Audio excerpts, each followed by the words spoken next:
Bonjour dans l'espace. Je voudrais partager avec vous ce cas que j'ai trouvé intéressant. Bon, a priori sur la rétro, rien d'anormal, mais quand on passe à la 3D, on voit tout de suite qu'il y a deux canaux palatins.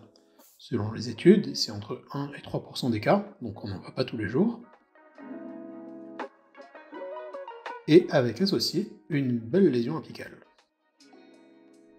On continue, deux canaux DV, là aussi autour de 2% de la population.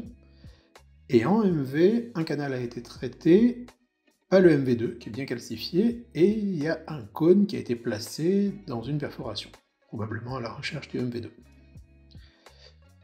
Ça ressemble donc à ça.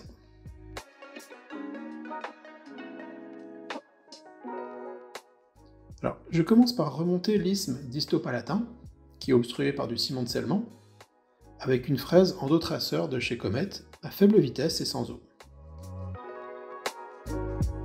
Je n'enlève pas de dentine, hein, c'est du ciment tout ça, ce que vous voyez. Mais comme c'est blanc, d'ailleurs ça se sent tactilement, on sent qu'on n'est pas dans la dentine. Là vous avez les deux entrées palatines. Le distopalatin a l'air bien large, je le perméabilise facilement, et il y a un petit peu de pus qui remonte. Le mésiopalatin, je le désobture avec une lime H35 assez facilement.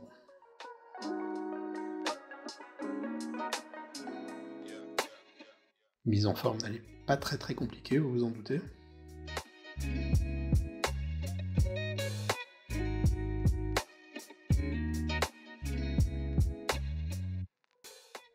Voilà, là on voit bien le réseau palatin.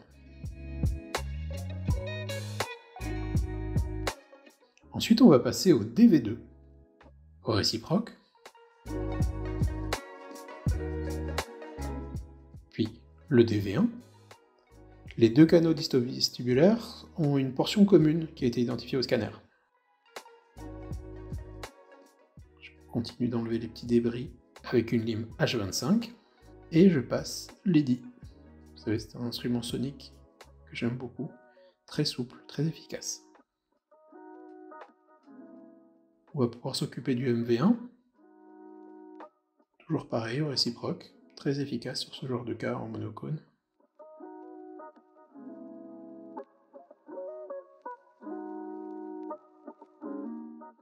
Et ensuite je vais aller chercher le MV2. Vous vous rappelez, il est calcifié à l'entrée. Je le mets en évidence avec la même fraise endotraceur de tout à l'heure. Glide pass.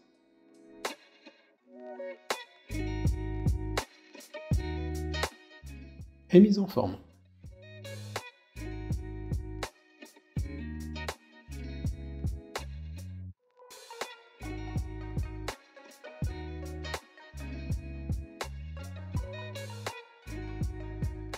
On va pouvoir aller s'occuper de ce cône, placé dans la perfo, vous voyez qu'il est bien logé.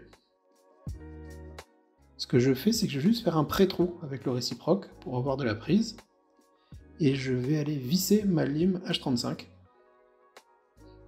Alors ce qui est difficile, c'est qu'il ne faut pas projeter le cône de l'autre côté non plus. Il faut y aller doucement.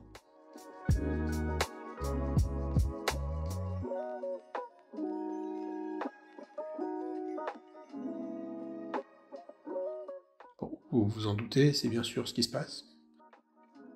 Mais j'ai de la chance, j'arrive à le repêcher assez facilement avec une lime un peu plus fine, H30.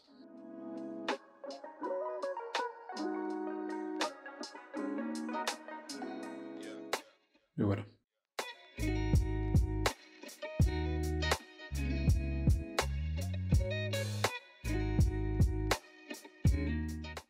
Après avoir complété mon protocole d'irrigation, je vais obturer au ciment biocéramique que j'injecte copieusement.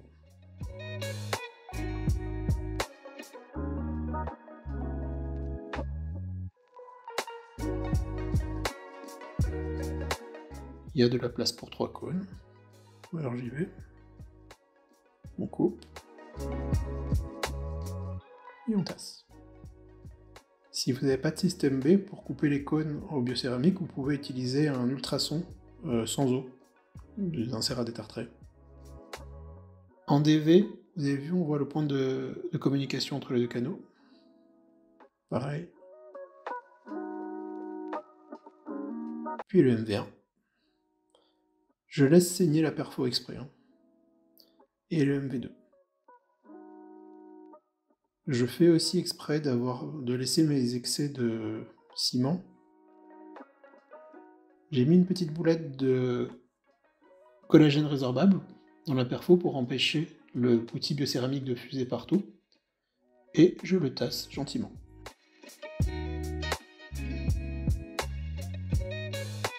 Alors j'ai eu beaucoup de mal à faire revenir le patient pour des contrôles. Il n'est venu qu'une fois à 6 semaines pour contrôler avant la pose de la couronne. Ici vous voyez le scan initial avec la belle lésion, et ici à 6 semaines, une belle diminution, bon c'est toujours en cours, mais vu la taille de la lésion c'est normal. En tout cas, je sais pas vous, mais j'ai rarement vu autant de canaux, et surtout de sorties indépendantes sur une même dent. D'où l'importance du diagnostic préopératoire au scanner, qui nous permet de voir, de dépister et donc de traiter ces anatomies merveilleuses, parfois un peu folles. Voilà, j'espère que ça vous a plu, à très bientôt sur Dental Espace.